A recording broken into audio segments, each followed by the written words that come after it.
तो आज मैच था पोर्टुगल और डीआर कॉन्गो का। डीआर कॉन्गो वर्ल्ड कप में पहले भी क्वालिफाई कर चुकी है, पर उन्होंने क्वालिफाई किया था 1974 में। उन्हें तब जायर भी कहा जाता था। उस वर्ल्ड कप में उन्होंने एक भी पॉइंट नहीं लिया, एक भी गोल स्कोर नहीं किया। पर आज उनका मैच था पोर्टुगल से, और हम सब एक्सपेक्ट यही कर रहे थे कि वो आज भी कुछ नहीं कर पाएंगे, आज पोर्टुगल ने डोमिनेट कर देगी। और गेम का स्टार्ट भी कुछ वैसे ही होता है। गेम का स्टार्ट में 5 2 3 मिनट वो दोनों ही टीम थोड़ा कॉशियस रहती हैं, उतने चांसेस नहीं लेती। पर गेम के चौथे मिनट में एक बहुत ही बढ़िया बॉल डालते हैं पेड्रो नेटो, और उसका फायदा उठाते हैं जोआओ नेवेस जो कि पूरे पिच पे one of the shortest players हैं। और हम उन्हें ये बार बार करते हुए देखते हैं कि वो उनकी हाइट उनके हेडिंग के साथ मैटर नहीं करती। हमने देखा उन्हें चैंपियंस लीग में गोल करते हुए, उन्हें लीगा में गोल स्कोर करते हुए, अब हमने वर्ल्ड कप में भी देख लिया है। उनकी हेडिंग एबिलिटी बहुत अच्छी है। वो जनरली ऐसे मिडफील्डर हैं जो कि टेम्पो रन करते हैं। वो और विटीनिया काफी सिमिलर टाइप के प्लेयर्स हैं। पीएसजी में दोनों का ही बहुत इंपॉर्टेंट रोल रहता है। पर जुआओ नेवेस मेरे लिए थोड़े ज्यादा अंडररेटेड है, क्योंकि जुआओ नेवेस को जितनी अच्छी टेम्पो कंट्रोलिंग हो, जितनी अच्छी बॉल पे एबिलिटी हो, टेक्निकल एबिलिटी हो, उनके पास एक क्रिएटिव स्पार्क भी है। वो अटैक कर सकते हैं बॉक्स क्रशिंग की तरफ, और गेम को क्रिएटिव भी ज्यादा कर सकते हैं। मुझे नहीं लगता कि विटीनिया उतने क्रिएटिव हैं जितना कि जोआओ नेवेस है। और गोल स्कोर करते ही पोर्चुगल गेम को स्लो करना चाहती है। उन्हें पता है कि उनके पास ऑलरेडी एक गोल की लीड आ चुकी है। वो अब धीरे धीरे बिल्ड करेंगे और अटैक करेंगे, इसलिए उन्होंने गेम का टेम्पो काफी स्लो कर दिया। और हम देखते हैं कि वो बॉल बार बार अपने मिडफील्डर्स के थ्रू रिसाइकिल करते रहते हैं खुद में। और डीआर कॉन्गो बार बार अटैक करती है, अपना क्या बोलते हैं उसे, अपना प्रेस ब्रेक करती है, और बार बार मैन टू मैन जाने की कोशिश करती है। इस गेम में आते ही हमें ये पता चल गया था कि डीआर कॉन्गो का जो फर्स्ट प्लान था कि वो पूरे मैच डिफेंड करेंगे, और एक गोल से कहीं से काउंटर अटैक या कहीं सेट पीस से गोल स्कोर करके वो इस मैच को 1-0 जीतना चाहेंगे। पर वो स्ट्रेटेजी तो पहले 5 मिनट खत्म हो गई थी, इसलिए डीआर कॉन्गो को बार बार अटैक करना पड़ रहा था पोर्टुगल के ऊपर प्रेस के थ्रू। भले ही पोर्चुगल के पास पोजीशन कितनी भी हो, पर जब भी अटैक हो रहा था तब वो डीआर कॉन्गो के थ्रू हो रहा था। और डीआर कॉन्गो हमें दिख रही थी कि वो ज्यादा अच्छे से प्रेस कर रही है, ज्यादा अच्छे बिल्डअप कर रही है। वो काफी अच्छा अटैक बेस्ट कर रही थी, और हमें लग रहा था कि डीआर कॉन्गो दूसरा गोल मार सकते हैं, क्योंकि पोर्चुगल के पास कम से कम 70 से 80% पोजीशन थी। पर उस पोजीशन का वो कुछ कर नहीं रहे थे, वो बस रिसाइकिल किए जा रहे थे, और कुछ फ्रूटफुल हो नहीं रहा था। और इसका फायदा पोर्चुगल भी उठा रही थी, क्योंकि जब भी डीआर कॉन्गो काउंटर कर रही थी तो वो अपने नंबर्स कमिट कर रही थी, और पोर्चुगल के पास भी ऑप्शन था कि वो वापस काउंटर पे हिट करे कॉन्गो को। और इस स्ट्रेटेजी में नेटो का बहुत इंपॉर्टेंस था पोर्चुगल के लिए। इन जनरल बिल्डअप प्ले में भी वो क्रॉसिंग बहुत अच्छा कर रहे थे, रन इन बिहाइंड दे रहे थे, और जब भी काउंटर अटैक हो रहा था तब वो काफी यूजफुल थे। और फर्स्ट हाफ की स्टोरी ऐसी ही रही कि दोनों टीमें काउंटर पे अटैक करने का हिट कर रही थी, और कॉन्गो थोड़ा अच्छा बिल्डअप प्ले कर रही थी। पर फर्स्ट हाफ के एंड में हमने देखा एक सेट पीस के थ्रू विसा ने गोल स्कोर किया। जी हाँ, विसा ने गोल स्कोर किया डीआर कॉन्गो के लिए, और कॉन्गो का ये फर्स्ट वर्ल्ड कप गोल था। बहुत ही इमोशनल मोमेंट था विसा के लिए, क्योंकि उनकी कंट्री के लिए उन्होंने पहला वर्ल्ड कप गोल स्कोर किया है, और पोर्चुगल को स्टन कर दिया था।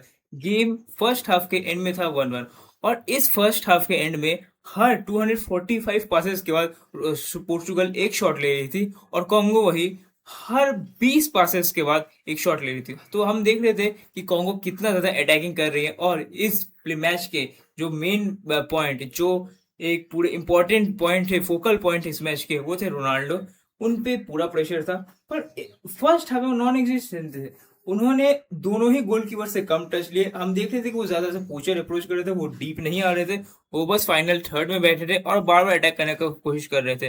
वो इस फर्स्ट हाफ में हमें कहीं नहीं दिखे उनके बिल्डअप प्ले में। बस एक दो टचेस कहीं वही आ रहे थे, और पोर्चुगल लग रहा था कि हमें कैसे अटैक करेगी, कैसे इसको काउंटर कर सकती है पोर्चुगल। ऐसा लग रहा था कि पोर्चुगल जो पोजीशन में थे उनके पास कोई थ्रेट नहीं थे, पर जबकि उनके पास एक बहुत ही बढ़िया, जो सबसे अच्छे अटैकिंग मिडफील्डर है इस सीजन के, ब्रूनो फर्नांडिस थे। पर ब्रूनो फर्नांडिस को बॉल मिल नहीं रही थी और अटैक हो नहीं रहा था। और उनके विंगर्स बर्नार्डो सिल्वा क्यों आप ऐसा विंगर स्टार्ट करें, मुझे समझ नहीं आ रहा। एज अ मिडफील्डर उनको जगह नहीं मिलती हुई, विटीनिया, जोआओ नेवेस, ब्रूनो, उन्हें जगह मिलती नहीं इन तीनों के ऊपर। तो बर्नार्डो सिल्वा आप कहीं फिट कर सकते तो विंगर पर विंगर में इतना स्लो अटैकिंग प्ले के बाद अब विंगर में बर्नार्डो सिल्वा, जिनके पास कोई पीस नहीं है, आप उन्हें स्टार्ट नहीं कर सकते मेरे ख्याल से। और पेड्रो नेटो का गेम काफी अच्छा था। वो अटैक कर रहे थे, वर्क कर रहे थे, एज अ प्योर विंगर खेल रहे थे पेड्रोनेटो। पर उनका भी सेम प्रॉब्लम था, जब वो अटैक में थे तब वो बस क्रॉस कर रहे थे, अपने प्लेयर को 1v1 लेने की एबिलिटी उनमें नहीं थी। हम देख रहे थे कि बार बार की जब भी पेड्रोनेटो के पास बॉल आ रही है वो बस क्रॉस कर रहे हैं, 1-2 नहीं खेल रहे।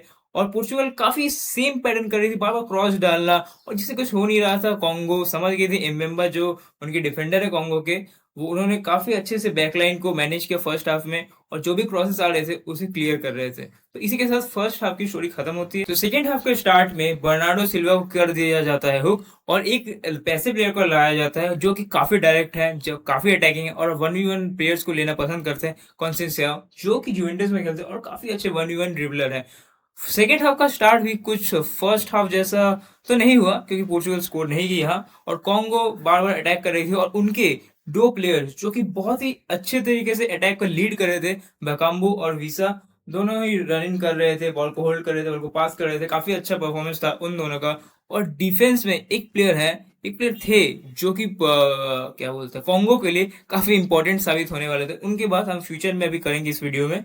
तो ऐसे ही करते करते रोनाल्डो के पास एक चांस है 68 मिनट में, एक बहुत ही अच्छा पास मिला था उन्हें, वो ये गोल स्कोर कर सकते थे, सामने अपॉर्चुनिटी थी। अगर वो अपने पुराने फॉर्म में होते तो मैं उन्हें बैक करता कि वो ये गोल स्कोर करे, पर वो अपने पुराने फॉर्म में नहीं है, वो 41 ईयर्स के एज में है, और इसलिए उनके पास उतनी क्लिनिकल है नहीं एबिलिटी, वो सऊदी में एक रीजन से खेलते हैं, वो ये चांस मिस करते हैं, और पोर्चुगल के पास 2-1 करने का ऑप्शन खत्म हो जाता है। और दूसरा एक बहुत ही बढ़िया चांस 68 मिनट से बढ़िया चांस 73rd मिनट में आता है, रोनाल्डो के पैर में बॉल आती है, फर्स्ट कौन से साउथ शायद देते हैं उन्हें बॉल, उनके पास दो ऑप्शन रहता है, एक्चुअली तीन ऑप्शन रहता है।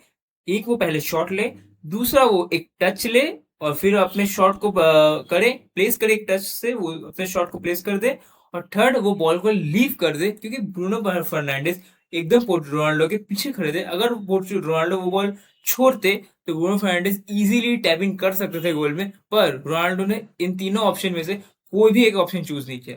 रोनाल्डो फर्स्ट और सेकेंड ऑप्शन के बीच में थे, वो टच ले किया, शूट मारे, मिडिल माइंड्स में थे दोनों के, और उसी में बॉल चल गया, और बहुत ही एक बढ़िया चांस पोर्चुगल के लिए चला चला गया।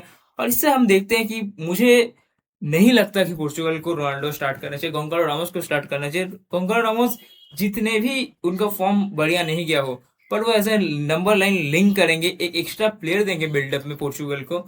और वो रोनाल्डो जितना भी, रोनाल्डो सेल्फिश तो होंगे ही, वो अपने एज ए स्ट्राइकर वो सेल्फिश होना चाहिए उन्हें, वो गोल स्कोर करना चाहते हैं, इसलिए वो कभी कभी दूसरे प्लेयर्स के बीच में भी आ जाते हैं, और ये हम देख रहे थे कि पोर्चुगल बार बार भुगत रही थी। 73rd मिनट में नेटो को कर दिया जाता है, और लिया का लाया जाता है, लियाओ को, राफेल लियाओ और कॉन्सेसा जब एक साथ पिच में होते हैं, तब हमें दिखता है कि पोर्चुगल कितना डेंजरस अटैकिंग प्ले कर सकती है। हमें दिखता है कि ब्रूनो को तब बॉल दिया जाता है, थोड़ा ज्यादा वॉल्यूम में बॉल दिया जाता है, जबकि पहले से, और हम देखते हैं कि पोर्चुगल एक गोल स्कोर कर भी देते हैं, पर वो अनफॉर्चुनेटली डिसअलाउ हो जाता है। जब लिया और कॉन्सेसाओ पिच में आते हैं, तब हमें दिखता है कि दोनों ही प्लेयर्स अपने अटैक कर रहे हैं, और मुझे लगता था ये बेस्ट स्पेल था पोर्चुगल के, जब उन्होंने गोल स्कोर किया। उससे भी बढ़िया स्पेल इस टाइम का 73rd मिनट के बाद था पोर्चुगल का, और डीआर कॉन्गो डिफेंड कर रही थी, काउंटर पे अटैक करने की कोशिश कर रही थी। डीआर कॉन्गो के सबसे बेहतरीन प्लेयर्स में थे बकाम्बू और वैन विसा का, और विसा और बकाम्बू, ये तीन प्लेयर्स ने बहुत ही बढ़िया खेला। विसा अटैक जिन्होंने गोल स्कोर किया, बेकाम्बू उनके सोल क्रिएटर्स में से थे, और वैन बिसाका ने जब लिया आके बहुत अच्छा खेल रहे थे, पर फिर भी उन्हें न्यूट्रलाइज करने का बहुत ही अच्छा काम किया था वैन बिसाका ने। तो इसी कुछ एक्शंस के साथ मैच हो जाता है खत्म, और मैच के एंड में देखते हैं हम कि कॉन्गो के लिए तो एक बहुत ही हिस्टोरिक मोमेंट है, उनका फर्स्ट वर्ल्ड कप गोल, उनका first world cup point ever. पर पोर्चुगल के लिए बहुत ही डिसअपॉइंटिंग स्टार्ट था। मेरा वर्डिक्ट इस मैच के ऊपर रहेगा कि वो बहुत ज्यादा उनके पास पोजीशन है, पर विदाउट इंटेंट पोजीशन क्या करेंगे आप उतना पोजीशन का, और बॉल ब्रूनो को जल्दी दीजिए, क्योंकि सबसे आपके अटैकिंग प्लेयर ब्रूनो है, ब्रूनो को पिक आउट करने दीजिए पास। विटीनिया, जोआओ नेवेस वो टेम्पो कंट्रोलर है, भले ही जोआओ नेवेस थोड़ी अटैकिंग है, पर वो ब्रूनो जितने अटैकिंग नहीं है। तो मेरे ख्याल से पोर्चुगल को ब्रूनो को ज्यादा बॉल देना चाहिए, और पोजीशन में थोड़ा इंटेंट लाइए, और बर्नार्डो सिल्वा को स्टार्ट मत कीजिए फर्स्ट में, कॉन्सेसाओ को लाइए फर्स्ट, 1v1 अटैकिंग वो ज्यादा अच्छे प्लेयर है। और रोनाल्डो आपको गोल्स करना पड़ेगा, आपको ऐसे जब क्लिनिकल आप पोचर रहे हैं, तो आपको एक दो चांसेस मैक्स मिलेंगे गेम में, तो आपको उन्हें कन्वर्ट करना पड़ेगा, या फिर आप उन्हें कन्वर्ट कीजिए या बेंच पे जाइए। आप बस फील्ड पे रह के ऐसा नहीं कर सकते कि आप अपने टीममेट्स को ही हिंड्रेंस कर रहे हैं। मेसी ने तो अपना वर्ल्ड कप काफी अच्छे से स्टार्ट किया था, अल्जीरिया के अगेंस्ट 3-0 हैट्रिक मार के, पर रोनाल्डो उस चांस के एकदम क्लोज भी नहीं है, और मैं डाउटफुल हूँ कि रोनाल्डो को नेक्स्ट मैच में स्टार्ट करना चाहिए कि नहीं। अगर मैं रॉबर्टो मार्टिनेज होता तो फिर मैं रोनाल्डो को स्टार्ट नहीं करता personally, for the betterment of Portugal. पर रॉबर्टो मार्टिनेज को मैं इडियट ही समझता हूँ। उनके खुद के जो पोर्चुगल के सपोर्टर्स है वो खुद बोलते हैं कि रॉबर्टो मार्टिनेज एक इडियट है और वो एक टीम का बेस्ट नहीं ला सकते। हमने बेल्जियम में भी देखा था 2018 में कि बेल्जियम का गोल्डन जनरेशन था, वो सेमीफाइनल तक पहुंचे, पर उन्हें ज्यादा पहुंचना चाहिए था, उन्हें फाइनल तक पहुंचना चाहिए था, उन्हें फ्रांस को बीट करना चाहिए था मेरे ओपिनियन के ऊपर। क्योंकि फ्रांस के पास उस टाइम उतनी बढ़िया टीम नहीं थी जितने की अब है, और बेल्जियम के पास स्टार थे हर जगह, लुकाकू, ओ केडीबी हो, हैजार्ड हो, वो क्या प्लेयर थे 2018 में।